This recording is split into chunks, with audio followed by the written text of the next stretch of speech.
নমস্কার। আজকে 16ই সেপ্টেম্বর 2025 মঙ্গলবার লাভ রাশিফল নিয়ে আলোচনা করব। সারাটা দিন আপনার ভালোবাসার ক্ষেত্রে কেমন যায় 12 রাশি। তার আগে বলে রাখি, আমার এই প্রত্যেক দিন এই লাভ রাশিফল দেখার জন্য চ্যানেলটা অবশ্যই সাবস্ক্রাইব করে রাখুন, প্রত্যেক মাস সবার আগে দেখতে পাবেন। এবং এর সাথে দৈনন্দিন রাশিফল এবং সংখ্যাতত্ত্ব নিয়ে আমার একাধিক চ্যানেলে অর্থাৎ দিগদর্শন মোটিভেশন আমার প্রোগ্রাম দেওয়া রয়েছে। চলুন তাহলে জেনে নিই আজকে আপনার রাশি ভালোবাসার ক্ষেত্রে কী বলছে। মেষ রাশি, আজকে আপনি যদি অবিবাহিত হন তাহলে ঘরে আজকে আপনার বিয়ের জন্য কথাবার্তা হতে পারে এবং জীবনসাথী খোঁজার জন্য চেষ্টা করতে পারে। এই সেপ্টেম্বর মাসেই আপনার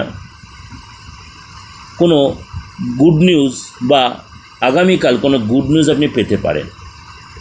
যদি আপনি বিবাহিত হন তাহলে আজকে রিলেশানে জায়গাটা আজকে অহংকার আসতে পারে আপনার রিলেশনের জায়গায়, আপনার পার্টনার সাথে একটু সেরকম পরিস্থিতি তৈরি হতে পারে। সেই জায়গায় নিজেকে একটু কন্ট্রোল রাখবেন এবং ধৈর্য রাখবেন।